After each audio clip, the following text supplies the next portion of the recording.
The sound of distant explosions echoed across the war-torn landscape, the acrid smell of smoke thick in the air. A joint task force of humans and Eldryn moved cautiously through the ruins of a shattered city, their once unified mission now devolving into survival. Among them, a human marine, his armor battered but his resolve unbroken, kept close watch on his surroundings.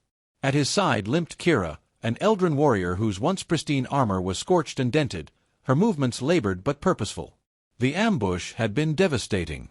Enemy forces, outnumbering them 3-1, had struck with precision and ruthlessness. The task force's commander, a cold, calculating man with a penchant for pragmatism, barked orders over the comms, urging the group to retreat. The Marine glanced back at Kira, her vibrant, iridescent blood staining the ground. She had taken a direct hit shielding one of their own, and now her breathing was ragged. "We need to move, soldier," the commander growled, his tone devoid of empathy. "She's done for. We can't afford to carry dead weight." The Marine's jaw clenched, anger flickering in his eyes. "She saved us back there," he shot back, his voice steady but firm. "I'm not leaving her behind." "You don't have a choice," the commander snapped. "This mission is bigger than her, or you. Fall in line or be left behind yourself." Kira, still clutching her weapon, managed to lift her head.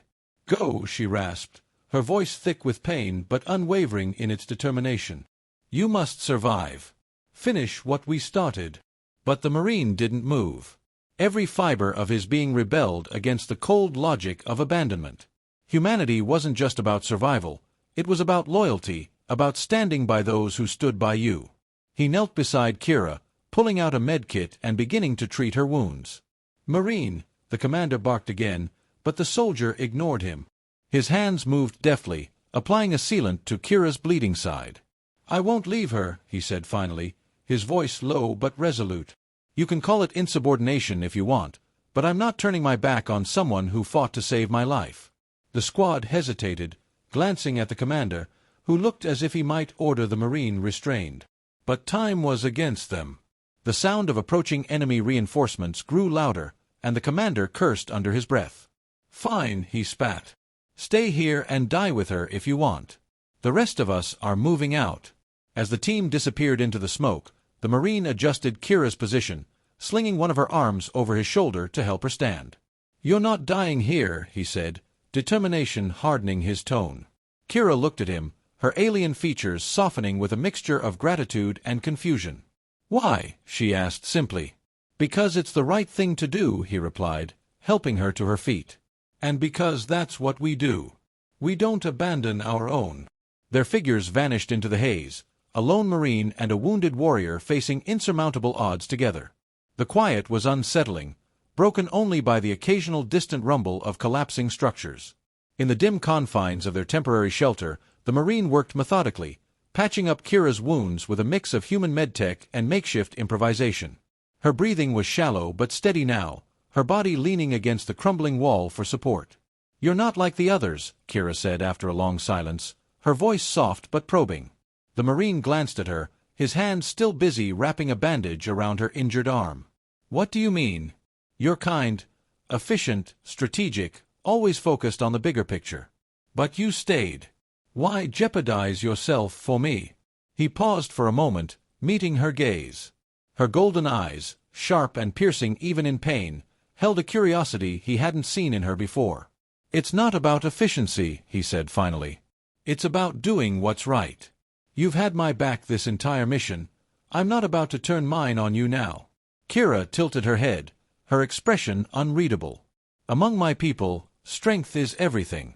If you fall, you are left behind. It's our way. Survival of the strong ensures the survival of the whole." "Maybe that works for the Eldryn," the Marine replied, finishing his work and sitting back. "But humans, we're different. Strength isn't just about who can fight the hardest or run the fastest. It's about who you can count on when things fall apart." Kira was silent for a moment, her gaze dropping to her hands. "Perhaps that's why your kind is so perplexing to us. You value bonds over logic, loyalty over victory. It's reckless." "Maybe," he said with a faint smile. "But it's also why we're still here, having this conversation instead of you bleeding out back there." A faint chuckle escaped her lips, though it was tinged with pain. Fair point, human. As the night deepened, the two began to share stories. Kira spoke of her homeworld, a place of towering crystalline spires and endless sky fields. She described her people's warrior code, the relentless training that began in childhood, and the battles that had shaped her. "And you?" she asked after a while. "What shaped you?" The Marine leaned back, his gaze distant. "Family, mostly. My dad was a mechanic. My mom worked 3 jobs just to keep us afloat. They taught me that you don't turn your back on the people who rely on you. Doesn't matter if it's inconvenient or dangerous. You do what you can to help." Kira studied him, her expression softening. "Perhaps your kind strength lies not in your weapons or strategies but in your hearts. It is admirable, even if it is not our way." He glanced at her, a faint smile tugging at his lips. "Guess we've got a lot to learn from each other." For the first time since their retreat, Kira allowed herself to relax, her body leaning slightly against the wall. "Perhaps we do," she murmured, her tone thoughtful. As the quiet settled over them once more, an unspoken understanding grew between them. In that fragile moment, beneath the crumbling ruins of a world at war, 2 warriors from vastly different worlds found a bond forged in trust and shared determination. The cold, damp air of the tunnels wrapped around them as the Marine led Kira deeper into the labyrinth. His flashlight beam cut through the darkness, bouncing off the slick walls and jagged debris. Kira limped beside him, her steps uneven but determined. The silence was deceptive, danger was everywhere, and they both knew it. "We can't stay in one place for long," he said, his voice low. "They'll send patrols to comb the area. If we're caught here, we're done." Kira nodded, leaning on the wall briefly to steady herself. "Then we move fast. But I can't promise I'll keep up." "You will," he replied firmly, helping her straighten. "We don't have another option." Their journey through the tunnels was fraught with obstacles. Several passages had caved in, forcing them to double back or squeeze through narrow gaps. The Marine kept his weapon ready, ears straining for the faintest sound of pursuit. Each turn felt like a gamble, every shadow a potential threat. At one point, they came across an abandoned supply cache. The Marine rummaged through it, finding a few usable items, a medpack, some rations, and a small power cell. He handed Kira a portion of the food, watching as she hesitated. "We share," he said simply, taking a bite of his own. Kira accepted the ration, her expression unreadable. "Your people's generosity is strange to me. Among the Eldryn, only the strong are entitled to resources." He shrugged. "Generosity isn't weakness. It's how we survive, together." As they pressed on, the Marine spotted movement ahead. He raised his hand to signal Kira to stop, his eyes narrowing as he scanned the tunnel. A faint growl echoed, and moments later, a pair of glowing eyes emerged from the darkness. A creature, its body wiry and sinewy, skittered into view. "Tunnel predator," Kira whispered. "Fast and vicious. They hunt in packs." The Marine didn't wait for confirmation. He raised his rifle and fired a controlled burst, the shots echoing loudly in the confined space. The creature shrieked and collapsed, but the noise had stirred others. More growls reverberated through the tunnels, growing louder. "Move!" he shouted, grabbing Kira's arm. They ran as best they could, Kira gritting her teeth against the pain. The predators closed in, their claws scraping against the walls as they pursued. The Marine stopped abruptly, turning to face the pack. "Keep going," he said to Kira. "No," she growled. "We fight together." Without hesitation, she raised her weapon and fired alongside him. The narrow tunnel became a battlefield, the flashes of gunfire illuminating the chaos. One by one, the predators fell, but the cost was high. Kira's weapon ran dry, and the Marine was forced to use his knife when one creature got too close. Finally, the last of the pack retreated, their shrieks fading into the distance. The Marine leaned against the wall, catching his breath. Kira sank to her knees, her hands trembling. "Still think generosity is strange?" he asked with a wry smile. She managed a faint chuckle, her voice hoarse. "Perhaps it has its merits." They didn't rest long. The Marine helped Kira to her feet again, and they continued through the tunnels, knowing the next challenge was only a matter of time. But with each step, their resolve hardened. Together, they were proving that survival wasn't about leaving others behind, it was about finding strength in unity. The tunnel opened to the surface, revealing a desolate wasteland under a blood-red sky. Smoke and ash swirled in the wind, and the air was thick with tension. The Marine and Kira moved cautiously, their movements slow and deliberate. They had barely emerged when the unmistakable hum of enemy drones broke the silence. "They're tracking us," the Marine muttered, scanning the horizon. Kira's grip tightened on the makeshift weapon she had scavenged earlier. "They won't let us leave alive." "Then we give them no choice," he replied, his eyes locking onto a rocky outcrop in the distance.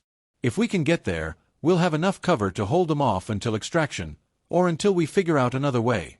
They moved quickly, but the sound of approaching enemy forces grew louder. Soon, shadowy figures appeared on the horizon, their formation tightening as they closed in. The Marine motioned for Kira to take cover behind a crumbled wall while he set up a defensive position.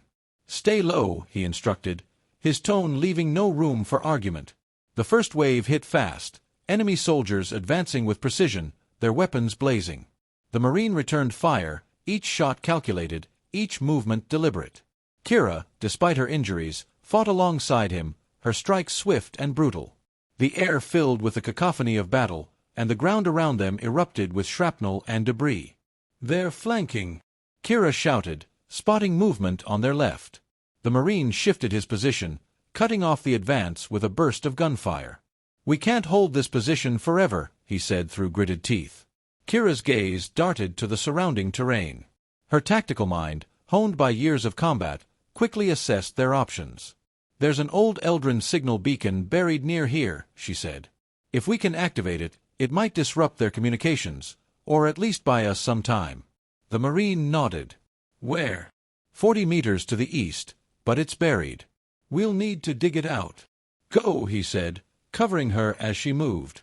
Kira reached the beacon's location and began clawing at the rubble, her strength faltering but her determination unyielding. The Marine held the line, his ammunition dwindling as the enemy pressed closer. "Kira," he yelled. "How's it coming?" She didn't answer at first, her focus entirely on the task. Finally, she shouted back, "Almost there." With one final effort, she unearthed the beacon and activated it. A high-pitched whine filled the air, and the enemy forces hesitated, their movements disoriented. The Marine seized the moment, launching a final counterattack that sent the remaining soldiers scattering. The reprieve was brief. In the distance, the sound of reinforcements echoed. Kira stumbled back to the Marine's side, her breathing ragged. "That bought us a minute," she said, her voice grim. A distant roar cut through the chaos, a ship's engine. The Marine's heart leapt as a rogue human shuttle descended from the clouds, its guns blazing as it cleared a path. The hatch opened, and a familiar voice crackled over the comms. "Figured you'd need a ride," said the pilot, an old friend who had defied orders to return. The Marine helped Kira aboard, their exhaustion momentarily forgotten. As the shuttle lifted off, Kira looked at him, her expression unreadable. "You risked everything," she said quietly. "For me." He met her gaze, his voice steady. "That's what we do." For a moment, neither spoke. Then Kira extended her hand, a gesture of respect among her people. "You are a warrior in the truest sense," she said. "And a friend." He clasped her hand, a faint smile breaking through the grime and fatigue. "And you're tougher than half my squad combined." The shuttle rose higher, leaving the battlefield behind. Together, they stared out at the horizon, the bond between them unspoken but unbreakable.